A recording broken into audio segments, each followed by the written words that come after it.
Chapter number 10 और ज्यादा चाहिए। कुछ काम जो आपको करने चाहिए।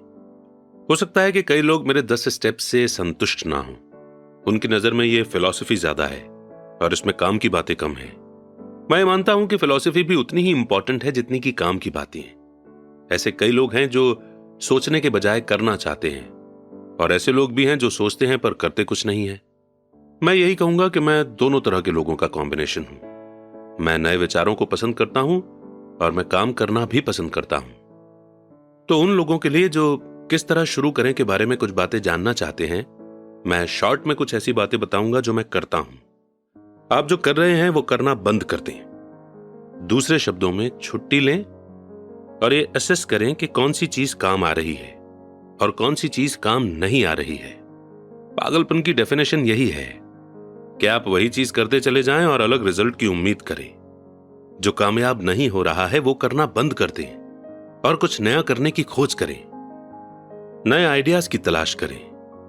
नए इन्वेस्टमेंट के विचारों के लिए मैं किताबों की दुकान में जाता हूं और अलग अलग और अनूठे सब्जेक्ट्स पर किताबें ढूंढता हूं। मैं उन्हें फॉर्मूलों का नाम देता हूं। मैं कैसे करे किताबें उस फॉर्मूले के लिए खरीदता हूं जिसके बारे में मैं कुछ भी नहीं जानता। एग्जाम्पल के लिए मैंने एक किताब की दुकान में जोएल मॉस्कोविट्ज की किताब द 16% सॉल्यूशन देखी। मैंने वो बुक खरीदी और पढ़ डाली। तुरंत काम करो। अगले गुरुवार को मैंने बिल्कुल वही किया जो बुक में कहा गया था। मैंने हर स्टेप बुक के अनुसार उठाया था। वकीलों के ऑफिसों या बैंकों में मैंने रियल एस्टेट के डील्स के साथ भी यही किया है।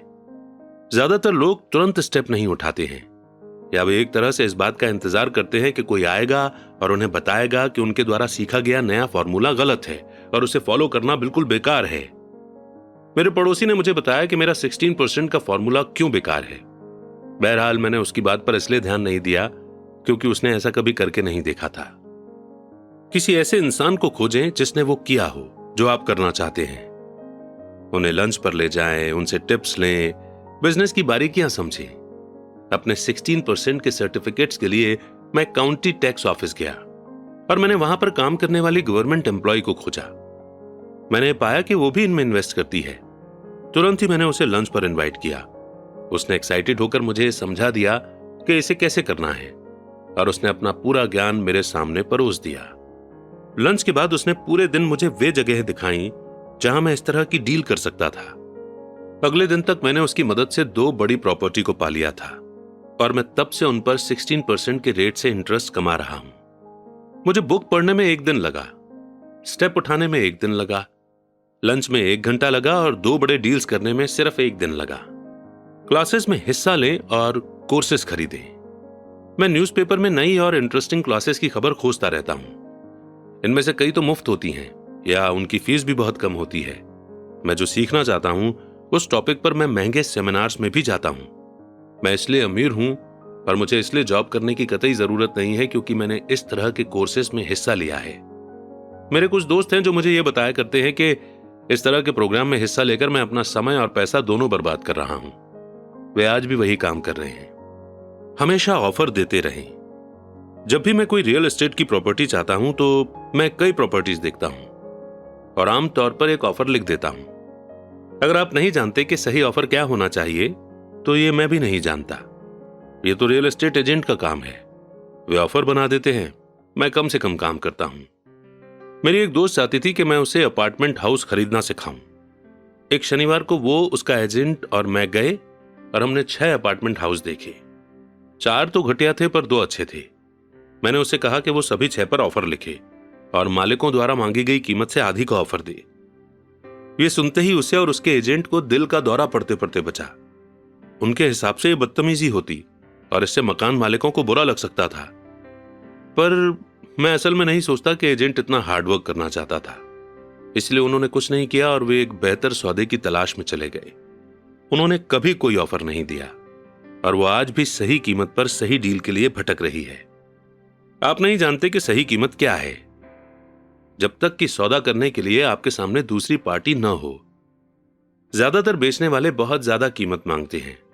ये बहुत कम ही होता है कि कोई बेचने वाला असल में ऐसी कीमत मांगे जो रियल वैल्यू से कम हो। इस कहानी से हमें यह सीख मिलती है कि हमें ऑफर देना चाहिए।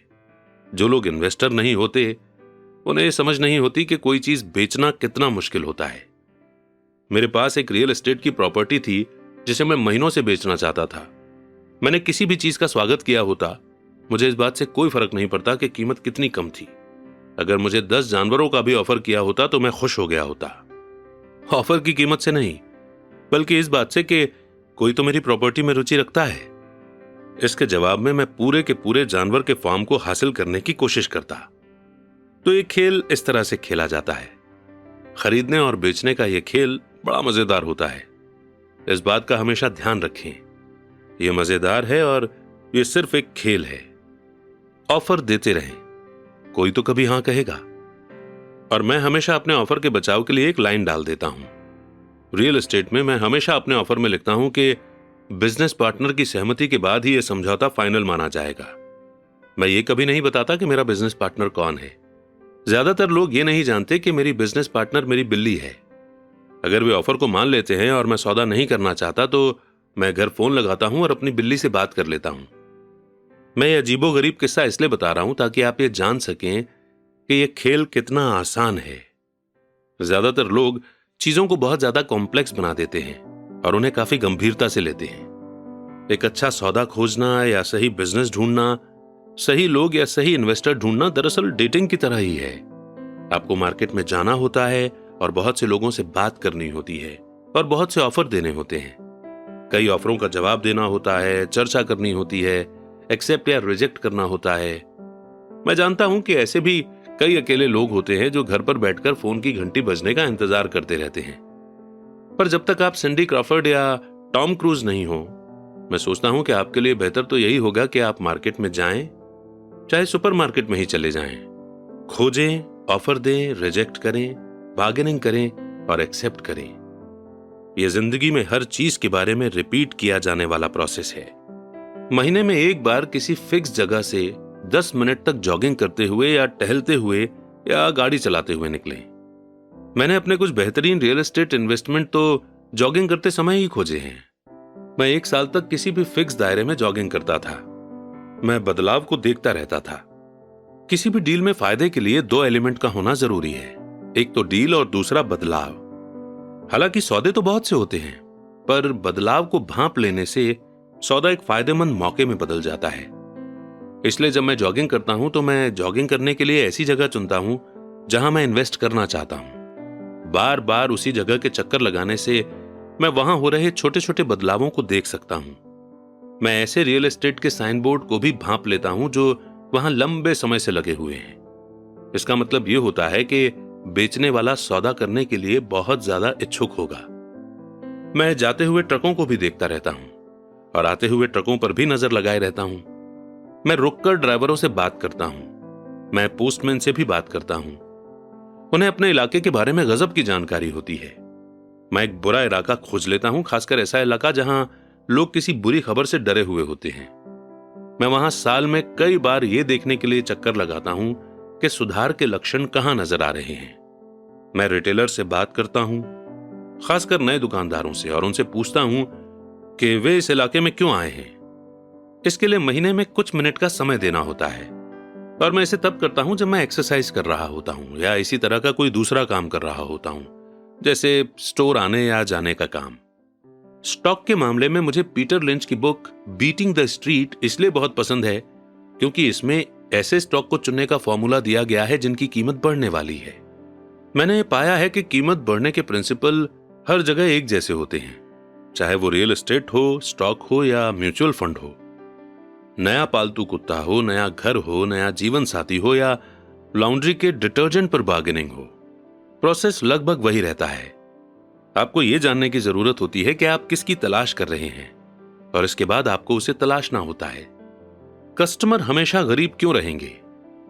जब सुपरमार्केट में कोई सेल लगती है, जैसे टॉयलेट पेपर की, तो कस्टमर दौड़कर स्टॉक इकट्ठा कर लेते हैं। जब स्टॉक मार्केट में सेल लगती है, जिसे आमतौर पर क्रैश या उतार या सुधार कहा जाता है, तो कस्टमर इससे दूर भाग जाते हैं। जब सुपरमार्केट अपनी कीमतें बढ़ा देता है तो कस्टमर कहीं और जाकर खरीदारी करते हैं। जब स्टॉक मार्केट अपनी कीमतें बढ़ा देता है तो कस्टमर खरीदना शुरू कर देते हैं। सही जगहों पर खोजें, मेरे पड़ोसी ने कॉन्डोमिनियम यानी कि रियल एस्टेट $1 लाख में खरीदा। मैंने उसके बगल में वैसा ही कॉन्डोमिनियम $50,000 में खरीदा। उसने मुझे बताया कि वो कीमतों के बढ़ने का इंतजार कर रहा है। मैंने उससे कहा कि फायदा खरीदते समय होता है, न कि बेचते समय। उसने एक ऐसे रियल एस्टेट ब्रोकर को चुना था जिसकी खुद की कोई प्रॉपर्टी नहीं थी। मैंने एक बैंक के फोरक्लोजर डिपार्टमेंट की मदद ली थी। मैंने एक क्लास में $500 की फीस देकर यह सीखा था कि ऐसा कैसे किया जा सकता है। मेरे पड़ोसी का विचार था कि रियल एस्टेट के इन्वेस्टमेंट की क्लास के लिए $500 की फीस बहुत महंगी थी। उसने कहा कि उसके पास न तो इतने पैसे हैं और ना ही समय, इसलिए अब वो कीमत बढ़ने का इंतजार कर रहा है। मैं पहले तो उन लोगों की तलाश करता हूं जो खरीदना चाहते हैं, फिर मैं उस आदमी को ढूंढता हूं जो बेचना चाहता है। मेरा एक दोस्त एक जगह प्लॉट ढूंढ रहा था। उसके पास पैसा था पर समय नहीं था। मैंने भी ढूंढना शुरू किया और मुझे अपने दोस्त की जरूरत से बड़ा जमीन का टुकड़ा मिल गया। मैंने इसे एक ऑप्शन के साथ जोड़ दिया। अपने दोस्त को फोन किया और उसे इसका ऑफर दिया। उसे जमीन का छोटा टुकड़ा चाहिए था, इसलिए मैंने उसकी जरूरत का टुकड़ा उसे बेच दिया और जरूरत खरीद ली। जमीन का बाकी बचा टुकड़ा मैंने मुफ्त ही अपने पास रख लिया। इस कहानी से हमें यह सीख मिलती है कि खरीदो और उसे टुकड़ों में बांट दो। ज्यादातर लोग अपनी हैसियत के मुताबिक सामान की खोज करते हैं, इसलिए वे कम सामान की ज्यादा कीमत चुकाते हैं। छोटे विचार वाले लोगों को बड़े मौके नहीं मिलते। इसलिए अगर आप ज्यादा अमीर बनना चाहते हैं तो पहले बड़े विचारों को सोचना शुरू करें। दुकानदार ज्यादा सामान खरीदने वालों को डिस्काउंट देते हैं और वे ऐसा इसलिए करते हैं क्योंकि ज्यादातर बिजनेसमैन ज्यादा खर्च करने वाले लोगों को पसंद करते हैं। अगर आप भी कम खर्च करते हो तो भी आपको हमेशा बड़े विचारों को ही सोचना चाहिए। जब मेरी कंपनी को कंप्यूटर खरीदने थे तो मैंने अपने बहुत से दोस्तों से फोन पर पूछा कि क्या उन्हें भी कंप्यूटर खरीदना है। हम सब मिलकर कई डीलरों के पास गए और एक बढ़िया डील कर ली, क्योंकि हमें बहुत से कंप्यूटर खरीदने थे। मैंने यही शेयरों के साथ भी किया है। छोटे लोग हमेशा छोटे ही रहेंगे क्योंकि उनकी सोच छोटी है। अकेले काम करें या फिर काम ही ना करें। इतिहास से सीखें। स्टॉक एक्सचेंज की सभी बड़ी कंपनियां छोटी कंपनियों के रूप में शुरू हुई थीं। कर्नल सैंडर्स तब तक अमीर नहीं हुए थे जब तक 60 साल की उम्र में उन्होंने अपना सब कुछ नहीं गंवा दिया था। बिल गेट्स 30 साल से भी कम उम्र में दुनिया के सबसे अमीर लोगों में से एक हैं। एक्टिव होना हमेशा इनएक्टिव होने को हरा देता है। मैं मौके की पहचान के लिए कुछ चीजें हैं जो करता आया हूं और अब भी कर रहा हूं। इनमें से सबसे इंपॉर्टेंट शब्द हैं किया और करो। जैसा इस बुक में कई बार दोहराया जा चुका है, असेट के रिवॉर्ड को पाने से पहले आपको एक्टिव होना पड़ेगा। तो काम पर जुट जाएं अभी से ही। और इन्हीं कुछ लर्निंग्स के साथ में चैप्टर 10 यहीं पर समाप्त होता है। एक बार फिर से मैं यही कहूंगा कि इस चैप्टर की जितनी भी लर्निंग्स हैं उन्हें नोट कर लें, क्योंकि अब हम बढ़ेंगे कंक्लूजन की ओर।